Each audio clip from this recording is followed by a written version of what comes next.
Hello बच्चों, wings of learning में आपका बहुत बहुत स्वागत है। आज के इस वीडियो में बच्चों हम पढ़ने वाले हैं our past history class 7 chapter 2 जो कि है किंग्स एंड किंगडम्स। इस चैप्टर में बच्चों हम पढ़ेंगे कि किस तरीके से किंग्स बनते थे और वह किस तरीके से अपना किंगडम स्टैब्लिश करते थे। हम इसमें पढ़ेंगे कि किस तरीके से नए नए किंगडम्स स्टैब्लिश हुए और नए नए राजा बने। तो सबसे पहले बच्चों हम देखते हैं कि 600 से लेके 1100 सीई यानी कॉमन ईरा में इस 500 साल की ड्यूरेशन के बीच में किस तरीके से नए नए राजा और नए नए उनके किंगडम्स बने, नई डायनेस्टीज किस तरीके से बनी। पहले हम समझते हैं कि 7th सेंचुरी से पहले लैंडलॉर्ड और लड़ाका सरदार हुआ करते थे। अब पहले समझते हैं कि 7th सेंचुरी का पीरियड का मतलब क्या है। देखो, 7th सेंचुरी, जब हम सेंचुरी की बात करते हैं तो 100 ईयर्स का एक ब्लॉक, ठीक है। लेकिन हम इसे 7th सेंचुरी किस बेस पे बोलेंगे। देखो, 7th सेंचुरी का जो पीरियड हुआ वो हुआ 601 से लेकर 700 तक, ठीक है। लेकिन हम इसको लास्ट के पॉइंट से लेंगे कि ये जो 700 है तो इसका मतलब हुआ ये 700 पे एंड हो रहा है, तो इसका मतलब हुआ ये 7th सेंचुरी चल रही है, ठीक है। इसी तरह 8th सेंचुरी का मतलब हुआ 701 से लेकर के ईयर 800 तक। 9th सेंचुरी 801 से लेके 900 तक, ठीक है। और आज हम कौन से ईयर में हैं? आज है हम 2024 में। तो ये कौन सी सेंचुरी हो गई, कौन सी सेंचुरी का ब्लॉक हो गया? 2001 से लेकर के 2100, ठीक है। तो हम इसे क्या कहेंगे? तो ये 21st सेंचुरी हुई।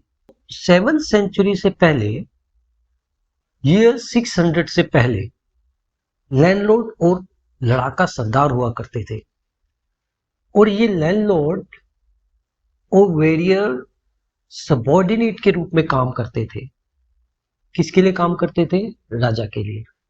और हम इनको कैसे जानते थे? They are known as samantas. और इनसे क्या एक्सपेक्ट किया जाता था कि वह राजा के लिए गिफ्ट लाए। राज दरबार यानी कि जो कोर्ट होती थी राजा की, जिसमें वह लोगों से इंटरेक्शन करता था, मेन इश्यूज डिस्कस होते थे, उस कोर्ट को वह अटेंड करे और राजा को मिलिट्री सपोर्ट भी दे, ठीक है।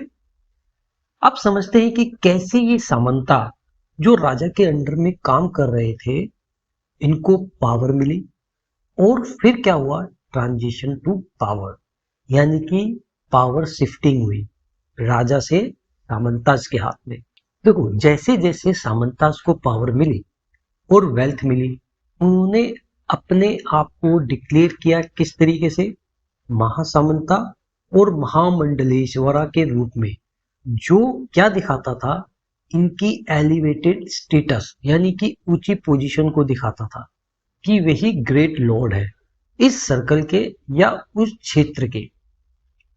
सेकेंडली, इन्होंने अपने आप को इंडिपेंडेंस घोषित किया, डिक्लेयर किया। किनसे? उन राजाओं से जिनके अंडर में ये लोग काम कर रहे थे, ठीक है।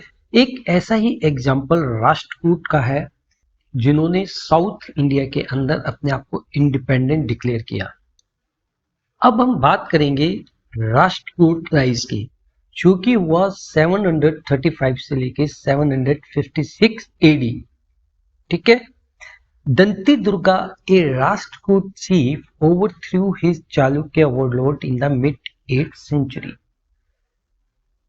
दंती दुर्गा एक राष्ट्रकूट चीफ जिसने अपने ओवरलॉर्ड चालुक्य डायनेस्टी को खत्म कर अपनी सत्ता, अपनी डायनेस्टी एस्टेब्लिश की। इनके जो राष्ट्रकूटों के जो ओवरलॉर्ड थे वह थे चालुक्य डायनेस्टीज के किंग, जिनको दंती दुर्गा, जो कि राष्ट्रकूट डायनेस्टी से था, चालुक्य डायनेस्टीज के किंग को उन्होंने ओवरथ्रो किया, उसको हटाया और वहां अपनी डायनेस्टी एस्टेब्लिश की। अब इन्होंने और क्या किया दंती दुर्गा ने? He performed a ritual called hiranyagarbha. Hiranyagarbha क्या था बच्चों?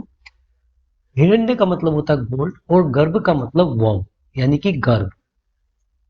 अगर हम इस पूरे वर्ल्ड की बात करें, अगर इसकी कंसेप्ट की बात करें, तो ये पूरा वर्ल्ड क्या है?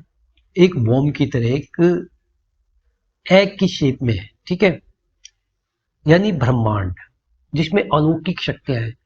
और इनको जो जिसने बनाया है वह कौन है? वह लॉर्ड विष्णु है। तो ये जो रिचुअल था लॉर्ड विष्णु को डेडिकेटेड था। और ये जो रिचुअल था ये किसके असिस्टेंस से किया जाता था? ब्राह्मण्स की। इसके पीछे क्या बिलीफ थी कि अगर जो इस रिचुअल को करेगा, जो सेक्रीफाइसर है, जो इस रिचुअल को करता है, उसका रीबर्थ होगा कैसे? क्षत्रिय के रूप में, ठीक है। तो राष्ट्रकूट के बारे में हमने बात पढ़ी। अच्छा, इसके साथ ही एक चीज हो रहा है बच्चों कि क्या केवल जो वॉरियर थे या जो चीफ थे, लैंडलॉर्ड थे, क्या वही अपनी डायनेस्टीज बनाते थे? तो ऐसे कुछ एग्जाम्पल हम देखेंगे कि ऐसा नहीं था।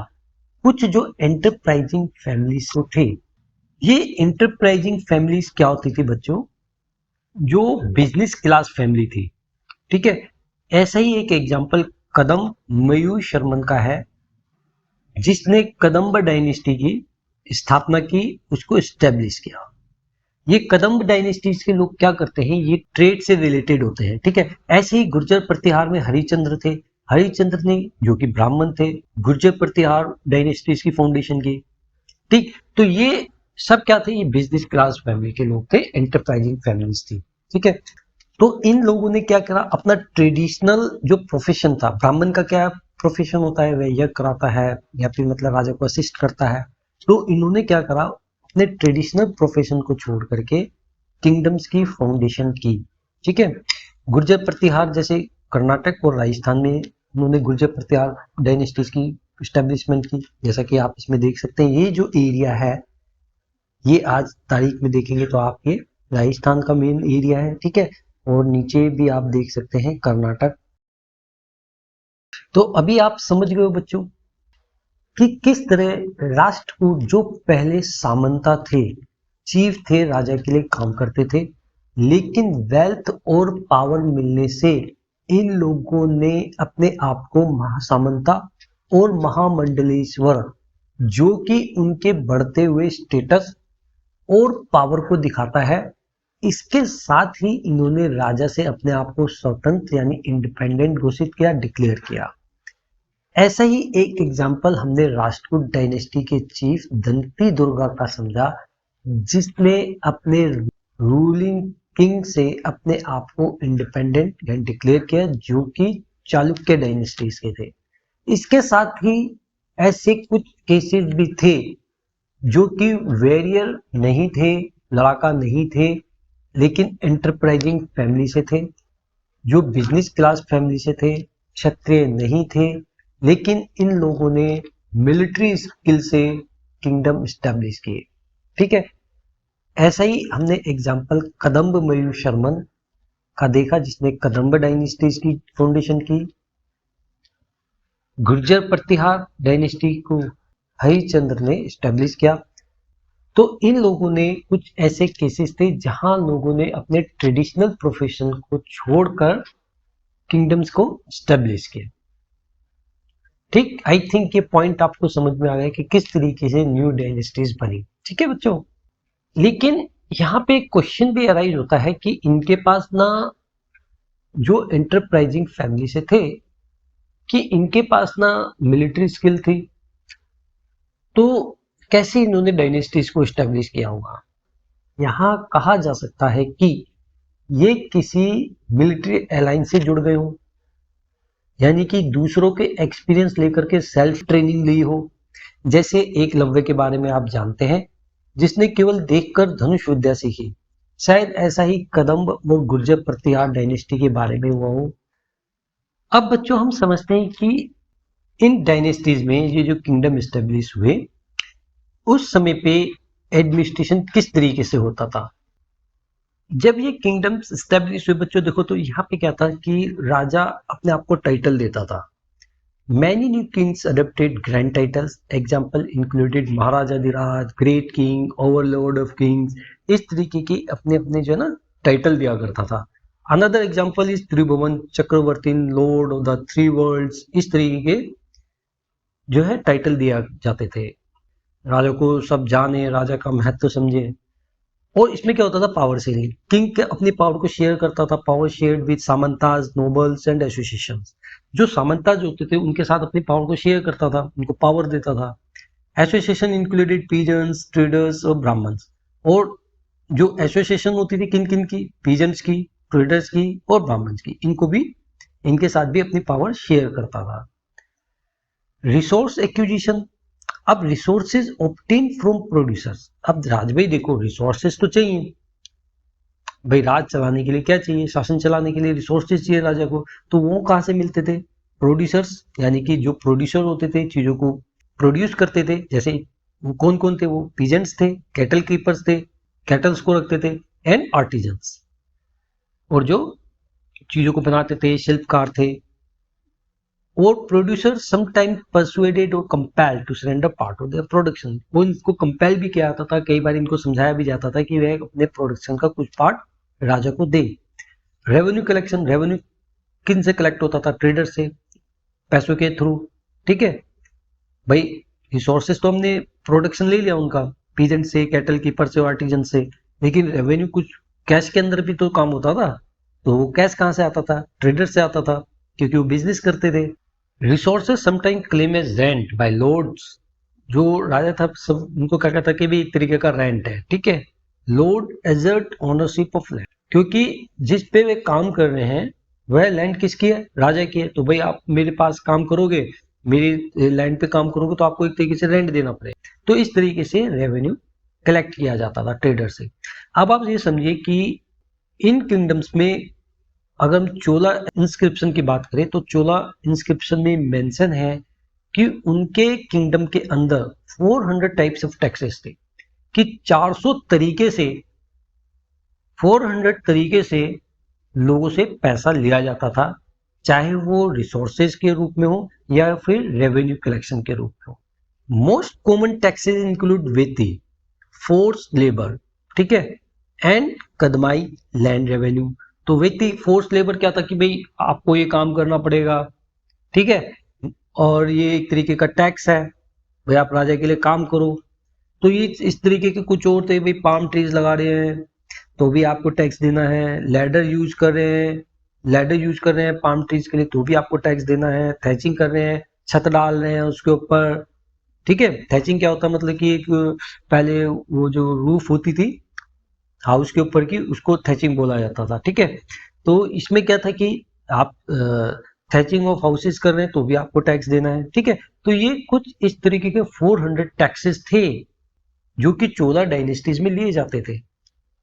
अब टैक्सेस आपको पता है कि भाई राजा को क्या करना, अपना शासन भी चलाना है, सेना को पैसे भी देने हैं, लोगों के डेवलपमेंट के लिए काम भी करना है. तो इस तरीके से 14 डायनेस्टीज में दिखाया गया है कि किस तरीके से 400 टैक्सेस उस समय पे वो लोग कलेक्ट करते थे. तो एडमिनिस्ट्रेशन का समझ गए आप, मतलब कि राजा किस तरीके से अपने आपको टाइटल देता था, लोगों से पावर शेयर करता था, पीजन से, सामंताज से. ठीक है, किस तरीके से रिसोर्सेज एक्वायर करता था, प्रोड्यूसर से रेवेन्यू कलेक्ट करता था, ट्रेडर से as a rent, because they are working on their land. भाई वो राजा तो लैंड का मालिक हो गया, ओनरशिप है उसके पास, तो जो उसकी लैंड पे काम करेगा उसे ऐसे रेंट देना पड़ेगा. परसिस्टेंस का मतलब होता था कि किसी की प्रशंसा में कुछ कहना. ठीक है, persistence may not be factually accurate but depict ruler as valiant and victorious warriors. तो ये उनको बहादुर ऐसा राजा के रूप में दिखाया जाता था जो कि फैक्चुअली एक्यूरेट नहीं था. तो इनके लिए ये जो कंपोज करते थे इन सब चीजों को, राजा की परसिस्टेंस के बारे में लिखते थे, वे कौन थे, वे ब्राह्मण लोग थे. ठीक है, वो समटाइम्स असिस्टेड इन एडमिनिस्ट्रेशन, और राजा को असिस्ट भी करते थे. और राजा क्या करता था, इनको रिवार्ड करता था, इनको कभी कभी लैंड भी ग्रांट करता था. ठीक है, अब ये जो लैंड ग्रांट करता था ब्राह्मण्स को, ठीक है, तो इनको कॉपर की प्लेट्स पे रिकॉर्ड किया जाता था। तो ये एक तरीके का सर्टिफिकेट होता था। कॉपर कॉपर आप समझते एक मेटल होता है। कभी आपने अपने घर में जिनके मंदिर होंगे तो देखा होगा कि कुछ लोटा रखा रहता है, ठीक है, थाली होती है कॉपर की दिया रखने के लिए। तो कभी देखना अपने घर में वे कॉपर होता है, ठीक है। तो उसके ऊपर क्या होता था कि खुदवाया जाता था, रिकॉर्ड किया जाता था कि भाई ब्राह्मण को वह राजा अपनी लैंड दे रहा है। तो एक तरीके से एक एविडेंस था, एक सर्टिफिकेट था कि ऑनरशिप का, कि भविष्य में अगर कोई क्लेम करता है तो वह कॉपर प्लेट को दिखा सकता है कि नहीं ये उसको ग्रांट की गई थी, ठीक है, राजा के थ्रू। संस्कृत पोएम के बारे में देखते हैं। देखो कल्लन कौन थे? कल्लन एक राजकवि थे जिनको हिस्टोरियन भी माना जा सकता है।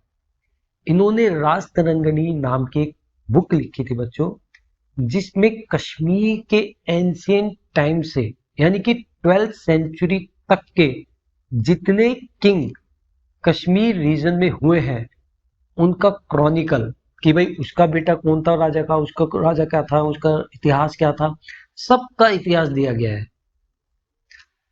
इसमें पॉलिटिकल, सोशल, कल्चरल लाइफ के बारे में बताया गया हर राजा के, ठीक है। तो अगर आपको कश्मीर की हिस्ट्री पढ़नी है तो आपको राजतरंगिणी जरूर पढ़नी चाहिए, ठीक है। राजतरंगिणी वैल्यूएबल रिसोर्सेज भी है कश्मीर और उसके सराउंडिंग रीजन की हिस्ट्री को समझने के लिए। तो कलना composed a long Sanskrit poem in the 10th century detailing the history of Kashmiri king। और ये सब चीजें जो हिस्ट्री लिखी गई किसमें लिखी गई है? कविता के रूप में, पोएम के रूप में, ठीक है। Utilise various sources like inscriptions, documents, eye witness accounts and earlier histories for his account. और इन्होंने ये जो अपनी डिटेल ली है तो ये कहाँ कहाँ से लिए? सारी डिटेल्स इन्होंने लिए है जो पुराने इंस्क्रिप्शन कल्लन को मिले, डॉक्यूमेंट्स मिले, आई विटनेस मिले, भाई हाँ उसने बताया कि हाँ ऐसा हुआ था, उसको भी इंक्लूड कराया है, ठीक है। और जो पुरानी हिस्ट्री के कुछ अंश उसको मिले हैं उसको भी उसने अपनी पोएम में इंक्लूड किया है। Unlike prashasti writer, Kalhana was critical of rulers and their policies in his work. अच्छा, कल्लन में और परसिस्टिस के राइटर जो थे उनमें एक मेन डिफरेंस ये है कि कल्लन ने केवल यही नहीं कि प्रशंसा प्रशंसा में सब कुछ लिखा है, उन्होंने राजा को उनकी जो पॉलिसीज थी, जो नियम उन्होंने बनाए, उसके लिए क्रिटिसाइज भी किया है अगर वह लोगों के हित में नहीं थी, वेलफेयर में नहीं थी। तो एक तरीके से इनको एक क्रिटिकल हिस्टोरियंस के रूप में भी जाना जा सकता है कि भाई नहीं, उन्होंने केवल प्रशस्ति, केवल प्रशंसा में ही कुछ नहीं कहा, उनको क्रिटिसाइज भी किया है। अच्छा, अब ये जो किंगडम्स थे बच्चों, ये नए नए किंगडम बन रहे थे, तो इनमें क्या था कि इनमें आपस में झगड़े होते थे। और वो कहता था कि नहीं ये एरिया मेरा है, नहीं वो कहता था ये एरिया मेरा है। भाई फलाने एरिया के लिए क्या होता था, कई लड़ाइयां होती थी। अब क्या होता था, अब इनमें जो तीन गुट थे वो बहुत मेन थे। कौन कौन से? गुर्जर प्रतिहार, राष्ट्रकूट और पाल वंश, यानी कि पाल डायनेस्टीज। तो इनके बीच में, तीनों के बीच में जो झगड़े होते थे उसको ट्रिपैट्रिएट स्ट्रगल के रूप में जाना जाता है। ट्रिपैट्रिएट का मतलब तीन पार्टी। और ये जो तीनों में लड़ाई होती थी, ये होती थी कन्नौज के लिए, जो कि गंगा वैली में स्टेब्लिश था। अब कन्नौज में यार ऐसा क्या था कि ये उसके पीछे लड़ मरने के लिए तैयार हो रहे थे? क्या था ऐसा कन्नौज में? देखो कन्नौज का जो एरिया, जो वो दोआब का एरिया माना जाता है। दोआब का मतलब ये जो एरिया है ये गंगा रिवर और यमुना रिवर के बीच में बना हुआ एक पार्ट है, हालांकि ये बहुत बड़ा नहीं है। तो ये जो कन्नौज था, इसकी जो लैंड थी बहुत फर्टाइल थी और इसमें कुछ भी बोया जा सकता था, जो कि बहुत फर्टाइल तरीके से प्रोडक्शन मिलता था। तो इसी उपजाऊपन की वजह से इसको इतना इंपॉर्टेंस दिया गया कि तीनों जो डायनेस्टीज थे इसके लिए लड़ते रहते थे, इस रीजन पे अपना किंगडम स्टेब्लिश करने के लिए, अपनी पावर दिखाने के लिए, अपना पावर स्टेब्लिश करने के लिए। क्यों? क्योंकि देखो भाई खेती होगी तो राजा क्या करेगा, अपने लिए कुछ रिसोर्सेज गेन कर पाएगा। टैक्स कलेक्ट कर पाएगा वहां से। तो ये रीजन रहा कि कन्नौज को बहुत इंपॉर्टेंस दिया गया। और इसी संघर्ष को जो इनके बीच में हुआ था उसको ट्रिपेट्रिट स्ट्रगल कहा गया। ठीक है, इस dynasty aim to control Kannauj to establish dominance in the region, कि वे सब अपनी पावर एस्टेब्लिश करना चाहते थे। Demonstration of power, rulers showcase power and resource by constructing large temples. अब ये अपनी अपनी पावर किस तरीके से दिखाते थे कि बड़े बड़े मंदिर बना देना। भाई राजा है तो कुछ तो दिखाएगा ही, क्यों कि भाई मैं यहाँ का राजा हूँ। ताजमहल बना हुआ देखा आपने, कुतुब मीनार बना हुआ देखा आपने, लाल किला बना हुआ देखा है आपने, फतेहपुर सीकरी है। तो ये क्यों बनवाते थे लोग? अपनी पावर को दिखाने के लिए। और इसमें इतनी वेल्थ इकट्ठा हो जाती थी बच्चों कि इस पे इन मंदिरों पे अटैक भी होते थे इन वेल्थ के लिए। जैसे महमूद ऑफ गजनी, इसने 17 बार आक्रमण किया 1000 से लेके 1025 के बीच में, यानी कि 25 साल के बीच में। और इसने सारे मंदिरों को टारगेट किया। वहां पे जितनी वेल्थ थी जो राजाओं ने इकट्ठी करी थी अपनी पावर दिखाने के लिए, वह सब लूट के ले गया। ऐसे ही एक एग्जाम्पल गुजरात के सोमनाथ टेम्पल का भी है, जो कि बहुत वेल्दी टेम्पल था, यानी कि उसके अंदर बहुत ज्यादा वेल्थ थी। अब मिलिट्री एंगेजमेंट को समझते हैं। चामनाज लेटर नोन एज चौहान्स, कि अपनी मिलिट्री किस तरीके से एंगेज करते थे। इस समय पे इन्होंने दिल्ली और अजमेर पर अपना कंट्रोल स्टेब्लिश किया। ठीक है, कहां किया? दिल्ली और अजमेर पर। अब इन्होंने क्या करा? अपोजिशन फेस की, किससे? गुजरात के चालुक्य से, गहड़वलाज ऑफ वेस्टर्न उत्तर प्रदेश। इन दो डायनेस्टीज के लोगों से अपोजिशन फेस किया। नेचुरल सी बात है, जब पहले क्या करते थे राजा आपस में लड़ते रहते थे, नहीं ये हिस्सा मेरा है, नहीं ये लैंड मेरी है, तो उन्हीं के ऊपर आपस में वे झगड़ते रहते थे। तो ये तो नेचुरल सी बात थी। अब इनमें ही एक राजा थे चौहान वंश के, पृथ्वीराज थर्ड, जिनका जो रूल रहा वो 1168 से लेके 1192 के बीच का रहा। 1191 में इन्होंने सुल्तान मोहम्मद गोरी को हराया। और लेकिन क्या हुआ? लेकिन नेक्स्ट ईयर जो युद्ध हुआ 1192 में, उसमें ये हार गए। उसका हार का रीजन एक था गद्दारी।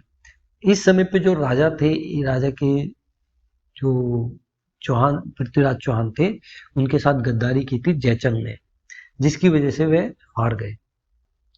आई थिंक बच्चों ये पॉइंट आपको क्लियर हो गया है कि किस तरीके से वेल्थ को लेकर के लड़ाइयां होती थी। ट्रिपेट्रिट स्ट्रगल हुआ, गुर्जर प्रतिहार, राष्ट्रकूट और पाल डायनेस्टीज के बीच में कन्नौज को लेकर के, जो कि एक फर्टाइल लैंड थी।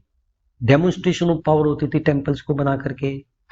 तो इसी कारण से, इसी वेल्थ की वजह से टेम्पल्स पे आक्रमण भी होते थे, अटैक भी होते थे। महमूद ऑफ गजनी ने 17 टाइम्स मंदिरों पे अटैक किया, यहाँ की वेल्थ को लूटा। मिलिट्री एंगेजमेंट में हम जैसे चामनाज चौहान वंश की बात करेंगे, जो कि दिल्ली और अजमेर के रूलर थे। किस तरीके से इनको अपोजिशन फेस करनी पड़ी चालुक्य से, गार्डवलास से। ठीक है, और पृथ्वीराज थ्री ने क्या करा? मोहम्मद गोरी को 1191 में हराया, लेकिन नेक्स्ट ईयर ये उससे हार गए।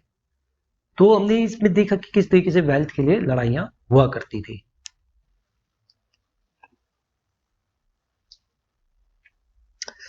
अभी तक हमने समझा बच्चों की किस तरीके से किंगडम्स के अंदर पावर एस्टेब्लिश हो रही थी उनके सामंतास के थ्रू। ठीक है, उन्होंने अपने रूलिंग किंग को हटाया, ओवरथ्रो किया और अपनी डायनेस्टीज को एस्टेब्लिश किया।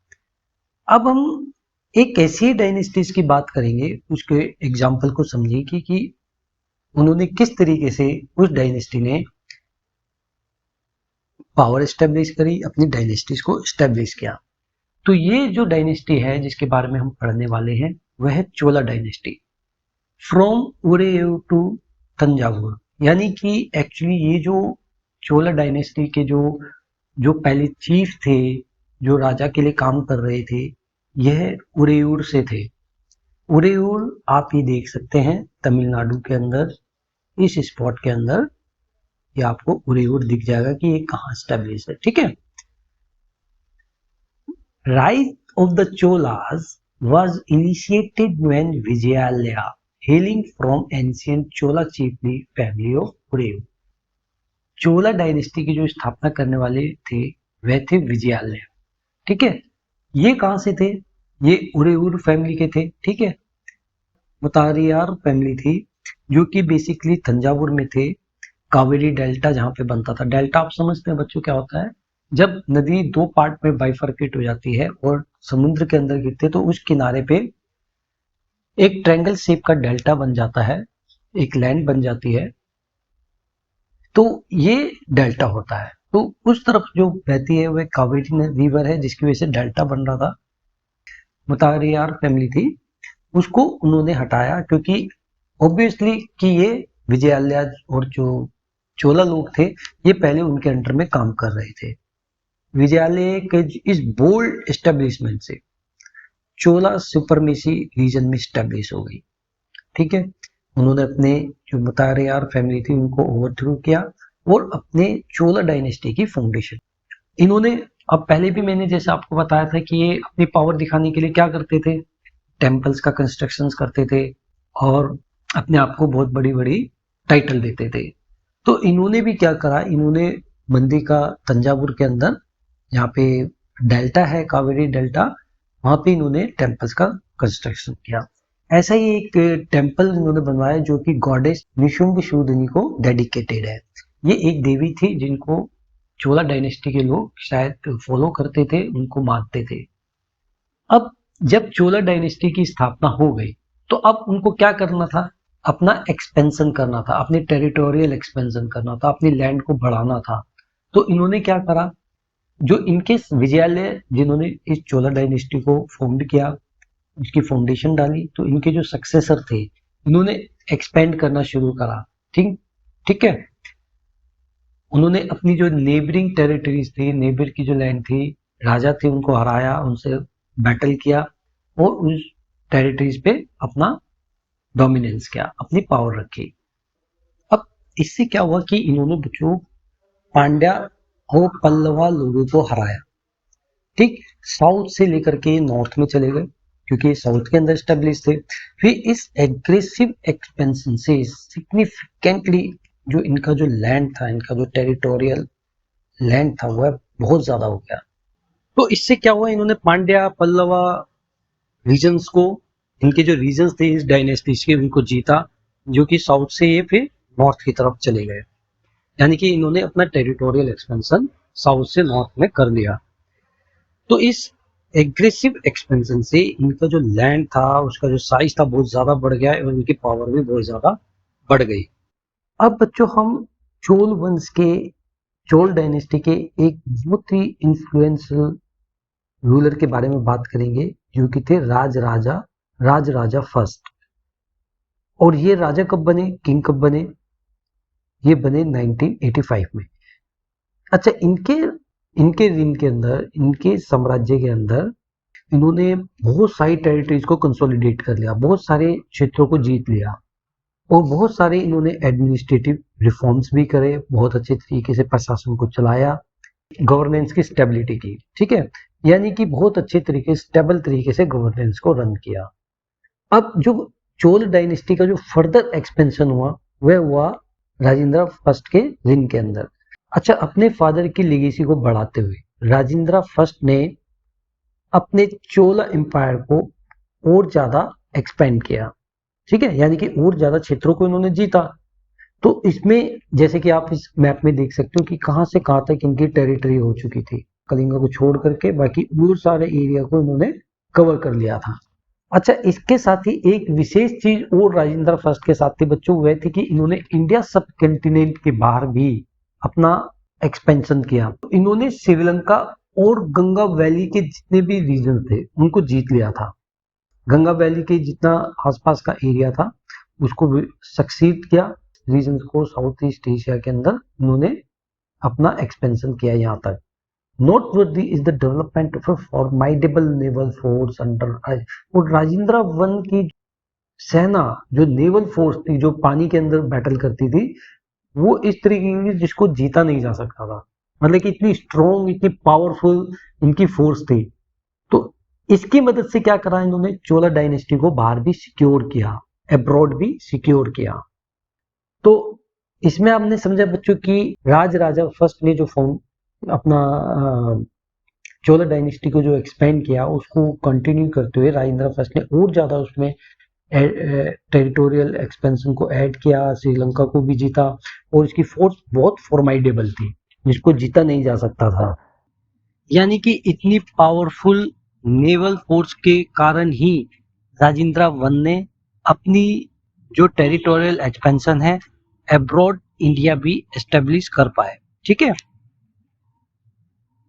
चलिए अब मैंने ये तो आपको बताया था बच्चों की किंगडम के अंदर अपनी पावर को शो करने के लिए, अपनी पावर को दिखाने के लिए, अपने डोमिनेंस को दिखाने के लिए ये जो रूलर्स थे ये टेम्पल्स को कंस्ट्रक्ट करते थे, बहुत बड़े बड़े और भव्य मतलब कि टेम्पल बनाते थे। अभी समझते हैं कि इन्होंने किस किस तरीके के टेम्पल्स को कंस्ट्रक्ट किया और ब्रॉन्ज स्कल्पचर को बनाया। यानी कि ये जो मूर्तियां होते थे जो देवी देवता के डीटी की, उनके जो स्कल्पचर थे, ठीक है, वो ब्रॉन्ज मेटल के बनाते थे। Chola temples notably the ones at Thanjavur and Gangaikonda Cholapuram served as the focal point around which settlement thrived and expanded. अच्छा, इनमें से भी जो थंजावुर और गोगाईकोंडा चोलापुरम थे, मतलब कि इसी के नजदीक सारे टेम्पल्स को स्टेब्लिश किया जाता था इन दो प्लेसेस पे। ठीक है, और ये दोनों प्लेसेस क्या थे, ये सेंटर थे क्राफ्ट्स के जहाँ पे कई मतलब की मूर्तियां भी बनाए जाते थे, टेम्पल भी बनते थे और कम्युनल एक्टिविटीज भी होती थी, जो मिलकर के जो कम्युनिटी की एक्टिविटीज होती थी वो इन्हीं दो प्लेसेस पे ज्यादा होती थी। अब समझते हैं इकोनॉमिक एंड सोशल सेंटर। अभी देखो सेटलमेंट अपने समझा, लेकिन इकोनॉमिक और सोशल सेंटर्स क्या थे, जहाँ पे मतलब कि व्यापार होता था और सोशल इंटरेक्शन होता था लोगों का, जो भी उनकी जो रिचुअल्स थे, फेस्टिवल्स थे, वो किस तरीके से और कहाँ वो सेलिब्रेट करते थे। The temples were endowed with land by ruler and other benefactors, serving as essential economic entities. अच्छा, ये जो टेम्पल्स होते थे इनको राजा के द्वारा क्या दी जाती थी, लैंड दी जाती थी, और इस लैंड से जो प्रोड्यूस होता था, ठीक है, तो उससे क्या होता था, जो मंदिर का खर्चा था और भी जो लोग मंदिर से जुड़े रहते थे जैसे कि प्रीस्ट थे, गार्लैंड मेकर्स थे जो माला बनाते थे फूलों की, ठीक है, और कुक्स थे जो खाना बनाते थे, प्रसाद बनाते थे, स्वीपर्स थे सफाई करने वाले जो म्यूजिक बजाते थे टेम्पल्स में, और डांसर होते थे। ठीक है, तो इन सब के लिए क्या होता था, उस लैंड से जो राजा उसको देता था उस लैंड के प्रोड्यूस से, यानी कि एग्रीकल्चरल लैंड के प्रोड्यूस से उसमें जो प्रोडक्ट होता था, फसल होती थी, उसको बेच करके टेम्पल का खर्चा निकाला जाता था। और जो इससे जुड़े हुए हैं जैसे press, garland maker, cook, sweeper etcetera, इनके भी खर्चे निकाले जाते थे। अब समझते हैं, हम एक क्लोजर लुक डालते हैं बच्चों की, यहाँ पे जो है ब्रॉन्ज की इमेजेस बहुत ज्यादा बनती थी। ठीक है, अब क्राफ्टमैनशिप एक्सीलेंसी को समझते हैं। The creation of bronze image emerge as one of the most distinctive craft. ठीक है, तो यहाँ पे जो मोस्ट इंपॉर्टेंट जो क्राफ्ट था वो ब्रॉन्ज की जो मूर्तियां होती थी वो होती थी। ब्रॉन्ज एक मेटल होता है बच्चों। Chola bronze images are internationally acclaimed for their exceptional quality, और ये वर्ल्ड में फाइनेस्ट मानी जाती थी।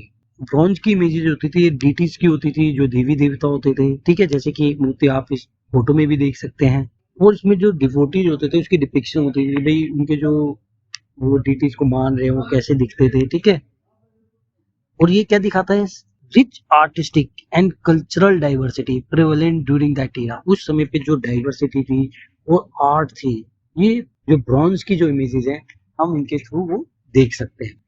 अच्छा, यहाँ पे बच्चों एक क्वेश्चन और रेज होता है कि भाई रूलर अगर चाहते तो वो गोल्ड की भी मूर्तियां बनवा सकते थे, लेकिन ऐसा क्यों कि वो ब्रॉन्ज की ही बनवाते थे? ऐसा सोचना चाहिए, क्यों कि और मेटल क्यों नहीं, ब्रॉन्ज ही क्यों? तो इसका एक रीजन है बच्चों, रीजन तो कई है, लेकिन उनमें से मेन मुझे जहां तक लगता है वो ये हो सकता है कि जो ब्रॉन्ज मेटल होता है ये बहुत ही ड्यूरेबल होता है, क्वालिटी में अच्छा होता है, और मतलब कि इसको लॉन्ग लास्टिंग होता है, लॉन्ग लास्टिंग होता है, ज्यादा चलने वाला होता है, और इसकी थोड़ी कॉस्ट भी कम आती है। नो डाउट इसकी कॉस्ट भी कम आती है। और गोल्ड क्या होता है बच्चों, गोल्ड अगर प्योर गोल्ड होगा तो वो किसी मूर्ति के खांचे में अगर मूर्तियां बनेगी तो वो बहुत टेंडर होता है, डेलिकेट होता है। अगर उसकी मूर्तियां बनेगी तो जल्दी खराब हो जाएगी, मुड़ जाएगी, टूट जाएगी, मतलब कि मुड़ जाएंगी वो, मतलब कि एक खांचे में नहीं बन पाएगी। ठीक है, तो इसके क्वालिटी के कारण ही ब्रॉन्ज की शायद उस समय पे ये मूर्तियां बनती। अच्छा बच्चों, इसके साथ ही हम समझते हैं एग्रीकल्चर और इरिगेशन सिस्टम कैसा था चोला सोसाइटी का। ठीक है, अभी हम एक ही किंगडम के बारे में पढ़ रहे हैं। ठीक है, हालांकि किंगडम तो बहुत सारे हैं। ठीक है, चालुक्य थे, पाल वंश था, और गुर्जर प्रतिहार था। लेकिन फॉर एग्जाम्पल उसको इंडिकेट करने के लिए कि भाई उस समय पे सिस्टम कैसा होगा, उस समय पे एडमिनिस्ट्रेशन किस तरीके से था। ठीक है, तो हम एक चोला डायनेस्टी का एक एग्जाम्पल यहाँ पर ले रहे हैं। ठीक है, अच्छा इसमें क्या था कि इस समय पे बच्चों चोला सोसाइटी में जो एग्रीकल्चर था बहुत ज्यादा उसका मतलब कि डेवलपमेंट हुआ, और बहुत ज्यादा प्रोडक्टिविटी भी हुई।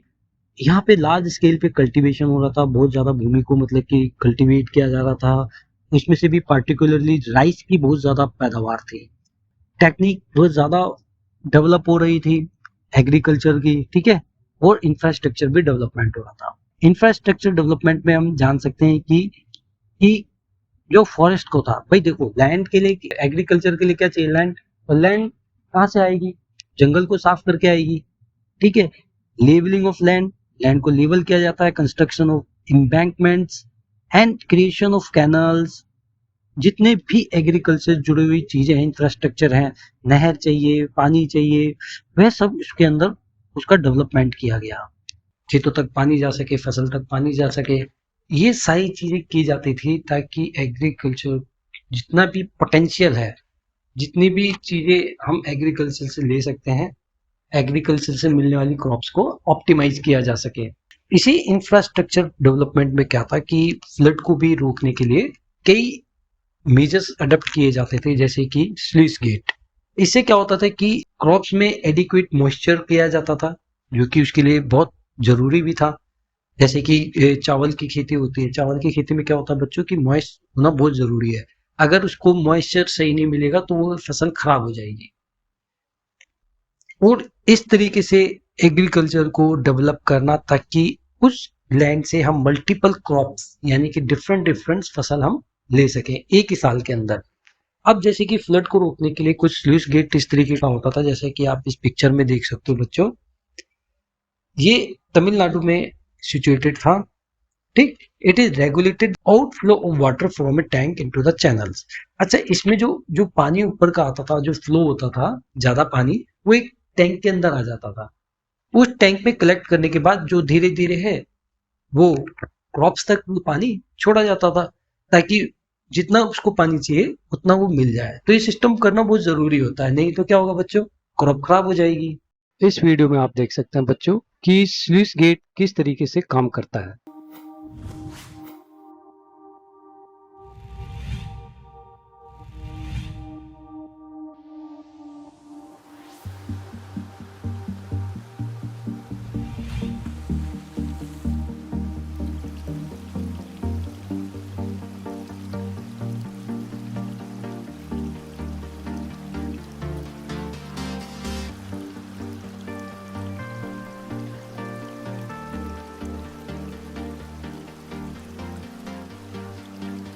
अच्छा, ये किस मेटल का बना होता था, ये कभी कभी वुड का, और कई बार क्या होता था कि मेटल का भी बना होता था, जिससे पानी को कंट्रोल किया जाता था, ताकि जो पानी का जो फ्लो रेट है वो रिवर और कैनल दोनों में बना है। चलो, अब हमने इसमें एग्रीकल्चर और इरिगेशन सिस्टम को समझा, और इसके साथ ही क्या था बच्चों, इरिगेशन के कई टेक्निक्स भी और मेजर्स भी अडॉप्ट किए जाते थे। उसमें क्या क्या था, वेल को डिग करना, well banana, construction of large tanks, ताकि उसके अंदर रेन वाटर को कलेक्ट किया जा सके, और जब भी जरूरत हो उस टैंक में से पानी को लेकर के क्रॉप्स तक पहुंचाया जा सके।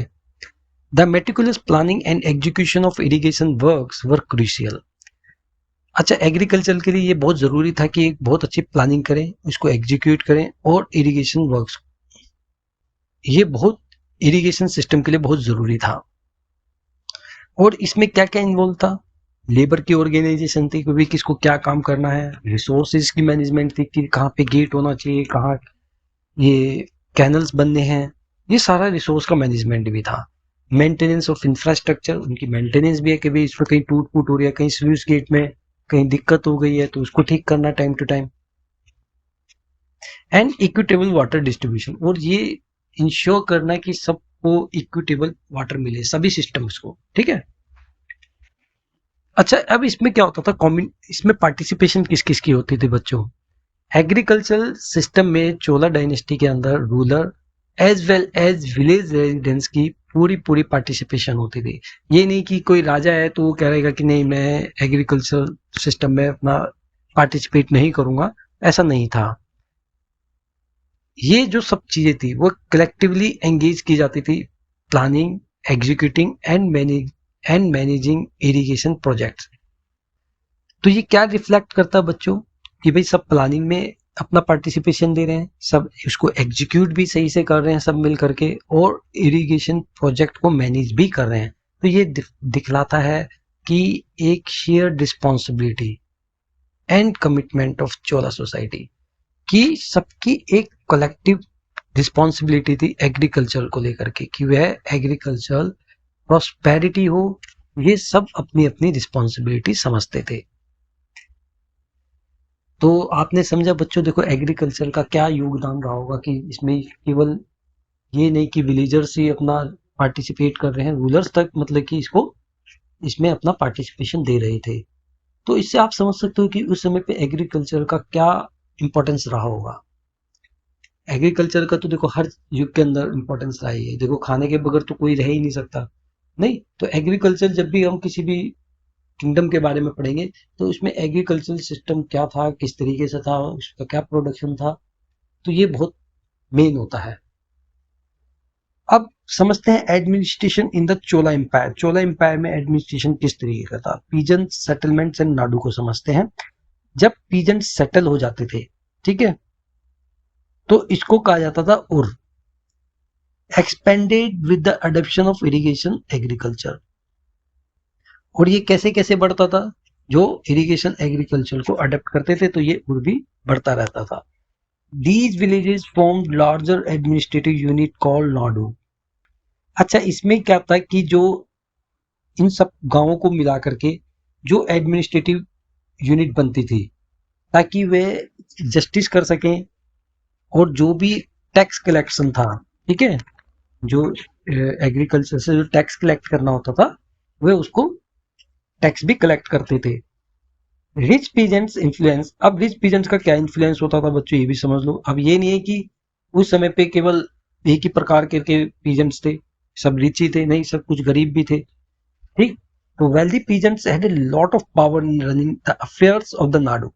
अच्छा, उनका इन्फ्लुएंस बहुत ज्यादा रहता था नाडू के अंदर, ठीक, with the central Chola government keeping an I on their action. अब ऐसा नहीं है कि किसी का इन्फ्लुएंस ज्यादा है तो वह अपने हिसाब से जस्टिस करेगा, इसके साथ साथ चोला गवर्नमेंट का भी उस पर पूरा कंट्रोल रहता था, ठीक है। किस पर, नाडू पर।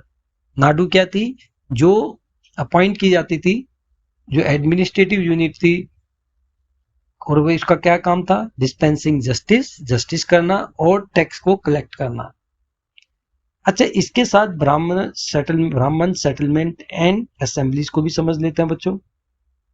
अच्छा, ब्राह्मण्स क्या करते थे कि उनको जो क्या था, ब्राह्मण्स को लैंड राजा द्वारा दी जाती थी, ठीक।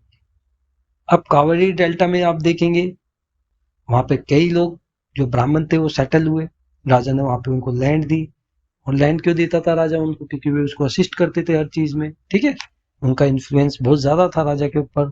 Each brahmadeya was overseen by assemblies of prominent Brahmin land holders.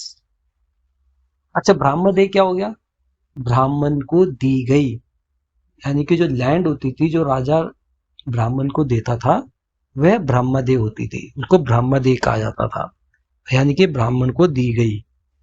तो इसको जो कंट्रोल करता था, जो देखते थे कि भाई किसके पास कितनी भूमि है, किस कैसे है, वो जो प्रोमिनेंट जो विशेष ब्राह्मण लैंड होल्डर होते थे वो उसको वॉच करते थे, और ये अपने डिसीजन मेकिंग के लिए बहुत एफिशिएंट होते थे। और इनके जो डिसीजंस होते थे वो इंस्क्रिप्शन या इनकी जो बातें होती थी वो टेम्पल्स की वॉल पे इंस्क्राइब की जाती थी। ठीक है, तो हमने देखा बच्चों की किस तरीके से चोला डायनेस्टीज के अंदर टेम्पल्स बन रहे थे, एडमिनिस्ट्रेशन हो रहा था, एग्रीकल्चर का डेवलपमेंट हो रहा था, पीजेंट सेटल हो रहे थे, ब्राह्मणों का क्या उसके अंदर रोल था। तो ये सब चीजें हमने चोला एम्पायर में देखी। आप समझते हैं कि ये जो सभा होती थी लोगों की, उसकी मेंबरशिप के लिए क्या एलिजिबिलिटी क्राइटेरिया था, कौन कौन उसका मेंबर बन सकता था। The Uttaramerur inscription provide specific criteria for individuals. अच्छा, उत्तरमेरु के अंदर जो इंस्क्रिप्शन मिला है उस पर लिखा गया है कि ऐसी सभा के लिए क्या क्राइटेरिया हो सकता था मेंबर बनने के लिए। तो पहला था लैंड ओनरशिप एंड रेजिडेंस, उसके पास एक लैंड होनी चाहिए थी, उसकी अपनी लैंड होनी चाहिए थी, और उसको अपना घर मेंटेन करना चाहिए था। सेकंड, एज एंड नॉलेज, कि उसकी एज और नॉलेज क्या होनी चाहिए थी, 35 टू 70 ईयर्स के बीच होनी चाहिए थी, और he must possess knowledge of the Vedas, उसको वेदास की नॉलेज होनी चाहिए थी। एडमिनिस्ट्रेटिव स्किल्स एंड इंटीग्रिटी, और उसके पास इसके साथ साथ एडमिनिस्ट्रेटिव, कि भाई एडमिनिस्ट्रेशन में क्या काम होता है, इसके साथ किस तरीके से इंटरेक्शन करना होता है, ये सारी एबिलिटी होनी चाहिए थी, और वह ऑनेस्ट होना चाहिए था अपने काम के लिए। और फोर्थ था रेस्ट्रिक्शंस एंड अकाउंटेबिलिटी, उसके ऊपर क्या रेस्ट्रिक्शन थी, individuals who have been part of a committee in the last 3 years, जो एक कमेटी का मेंबर रह चुका है लास्ट 3 इयर्स में, वह किसी और कमेटी का मेंबर नहीं बन सकता था। ठीक है, ये रेस्ट्रिक्शंस थी मेंबरशिप के लिए। Candidate contesting election must have submitted their account, उसे अपना अकाउंट और रिलेटिव अकाउंट्स को सबमिट करना होता था कि भाई उसके पास क्या क्या है। ठीक, ये तो हुई कि सभा का मेंबरशिप का क्या क्राइटेरिया था।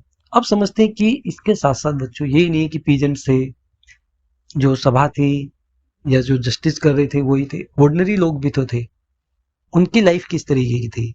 अच्छा, वो किस तरीके से रहते थे उसको समझते हैं, उनके ऑक्यूपेशनल इन्वायरमेंट को समझते हैं। वे क्या करते थे, जो अग्रेरियन लेबरर्स थे, तो वो कहाँ रहते थे, जो कृषि से जुड़े हुए लोग थे स्मॉल हट्स में रहते थे, ओल्ड थैचेज में, जैसे कोई हट बोलते हैं उसके अंदर, ओल्ड थैचेज के भाई केवल छत रूफ डाल दिया उसके नीचे रह रहे हैं। ठीक है, इन्वॉल्व इन मैनुअल ऑक्यूपेशन, और जो मेहनत का जो काम होता था उसमें वो इन्वॉल्व रहते थे। डेली एक्टिविटीज क्या होती थी, children and animals move around the huts, वो बच्चे क्या करते थे, एनिमल क्या करते थे, हट के चारों ओर घूमते रहते थे, खेलते रहते थे। While women engage in domestic task, और वीमेन्स क्या करती थी, घर के काम करती थी, बच्चों को सुला रही है, बेबीज को सुला रही है, हस्किंग पैडी पैडी मतलब कि जो चावल का जो हस्क होता है उसको अलग कर रही थी, चावल को अलग करती थी। ठीक, ये घर मतलब कि कहने का मतलब ये है कि डोमेस्टिक काम करती थी। कल्चरल एलिमेंट्स क्या कहते हैं, कल्चरल क्या क्या वो उनकी चीज़ों को फॉलो करते थे। The environmental includes natural elements, natural elements को यूज करते थे। ठीक है, अपने कल्चरल एक्टिविटी के लिए, जैसे cultural vibrancy such as drums hanging from branches, drums होते थे उनको ब्रांचेस, पेड़ों की ब्रांचेस से लटका देते थे। ठीक है, शायद उसको बजाते भी हों। रेड क्रस्ट कॉक क्राउनिंग, और जो रेड क्रस्ट, आपने कॉक समझा होगा, जो मुर्गे होते हैं उनकी जो आवाज निकालते थे। ठीक है, social dynamics, the portrayal offers insight into the daily experience of individuals often marginalised by dominant social groups. तो ये सब जो सोशल डायनामिक्स है ये हमें दिखाता है कि डेली एक्सपीरियंस ऑफ इंडिविजुअल्स की उनकी डेली लाइफ किस तरीके की होती थी। अधिकतर जो मार्जिनलाइज लोग थे वो डोमिनेट किए जाते थे, सोशल ग्रुप जो डोमिनेंट सोशल ग्रुप था वो उसको कंट्रोल करते थे। ठीक है, ये सब चीजें देखने से हमें पता चलता है कि उस समय की जो लाइफ है वो किस तरीके की होगी, और हिस्टोरिकल जो कम्युनिटीज थी उनके बारे में हमें पता चलता है। आई थिंक बच्चों ये चैप्टर, चलिए इसी के साथ बच्चों हमारा ये चैप्टर खत्म हुआ। आई थिंक आपको इस चैप्टर में काफी सारे पॉइंट पता चले होंगे। फिर भी अगर आपका कोई पॉइंट या कोई डाउट इसके अंदर है तो आप प्लीज मुझे कमेंट बॉक्स में जरूर लिखें। और इसके साथ ही बच्चों मैं आपसे एक चीज और कहना चाहूंगा कि प्लीज मेरे चैनल को आप लाइक, शेयर और सब्सक्राइब जरूर किया करें। चलिए नेक्स्ट वीडियो में मिलते हैं, तब तक के लिए बाय बाय।